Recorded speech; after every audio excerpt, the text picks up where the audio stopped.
નમસ્કાર મિત્રો, તમારું સ્વાગત છે ટેકલોગ ચેનલમાં, જ્યાં હું જીવનમાં સૌથી વધારે ઉપયોગી હોય એવા ટોપિક ઉપર હું તમારી સાથે ચર્ચા કરું છું, માહિતી શેર કરું છું, જે તમને જીવનમાં ઉપયોગી થઈ શકે. તો આજના વિડીયોમાં આપણે એવી માહિતી જોવાના છીએ જે એજ્યુકેશન સિસ્ટમ રિલેટેડ છે, કે એજ્યુકેશન સિસ્ટમમાં બેઝિકલી સ્કૂલ અને કોલેજમાં એવું શું છે જે નથી શીખવવામાં આવતું પણ જીવનમાં ખૂબ ઉપયોગી થઈ શકે છે, એની જ આપણે ચર્ચા અહીંયા કરવાના છીએ. તો સૌથી વધારે જે જરૂરી હોય છે સ્કૂલ એજ્યુકેશન સિસ્ટમમાં કે કોલેજ એજ્યુકેશન સિસ્ટમમાં, તમે કોઈ ડિગ્રી કરો છો, તમારી પાસે ડિગ્રી આવી જાય છે, તો તમને નથી શીખવવામાં આવતું કે ડિગ્રીનો ઉપયોગ કરીને ઇન્ટરવ્યૂ કઈ રીતે તમે પાસ કરી શકો છો અને જોબ મેળવી શકો છો. સામાન્ય રીતે આપણે જે પણ ડિગ્રી કરતા હોય ડિગ્રી પૂરી કરી દેતા હોઈએ છીએ અને પછી આપણે જોબ શોધવા જતા હોઈએ છીએ, તો ઘણી વખત આપણને જોબ નથી મળતી, જોબ પ્રોફાઇલ આપણને ખબર નથી હોતી અને આપણે એમાં સુટેબલ હોતા નથી. પછી છે બીજો પોઈન્ટ એની રિલેટેડ જ છે કે આપણે જ્યારે ભણતા હોઈએ છીએ ત્યારે આપણને ખબર જ નથી હોતી કે અત્યારે કંપનીમાં કઈ સ્કિલની રિક્વાયરમેન્ટ છે અને આપણને એજ્યુકેશન સિસ્ટમમાં એ સ્કિલ શીખવામાં નથી આવતી. તો બેઝિકલી આના લીધે થઈને આપણે જે જોબને લાયક હોઈએ તો પણ આપણને જોબ મળતી નથી. પછી માની લો કે જે ફિક્સ હશે જેમાં જોબ મળતી હોય એમાં જોબ નહીં મળે, તો આપણે આપણી ડિગ્રીનો ઉપયોગ કરીને કઈ રીતે આજીવિકા મેળવીએ કે આર્થિક પ્રવૃત્તિ કરી શકીએ એ શીખવવામાં નથી આવતું.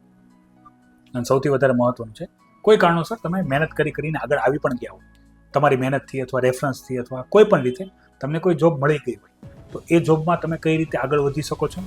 અને એ જોબમાં કઈ રીતે નવા લક્ષ્ય તમે હાંસલ કરી શકો છો, એ એજ્યુકેશન સિસ્ટમમાં શીખવવામાં આવતું નથી. આ તમે તમારા અનુભવ કરીને શીખશો અને જ્યારે તમે તમારા અનુભવ કરીને શીખતા હશો ને ત્યારે ઘણો બધો સમય લાગી જશે વિથઆઉટ ગાઈડન્સ, અને બાદમાં તમને જોબ મળી ગઈ છે, તમારો પરિવાર છે, તમારા ખર્ચ છે, તો એની સાથે તમે તમારા જીવનની જે આવક આવે છે એ આવકમાં તમારો ટાર્ગેટ શું હોવો જોઈએ. ખાલી આવક આવે છે તો એનો ટાર્ગેટ મોજ શોખ ખર્ચ એવો ના હોવો જોઈએ, કે કઈ રીતે તમે જીવનમાં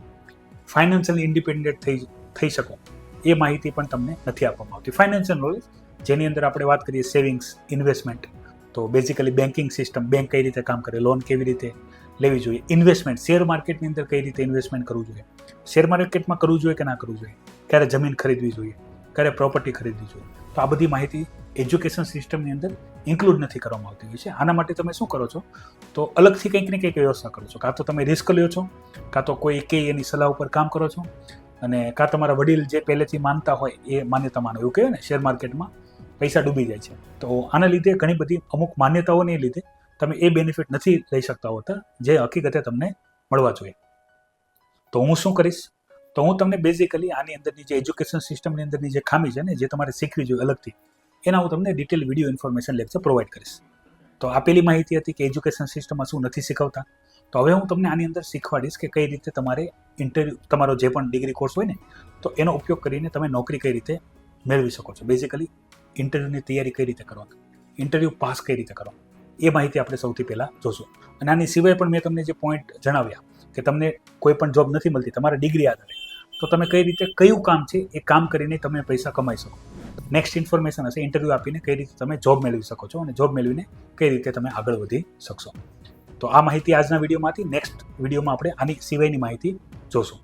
જય હિન્દ.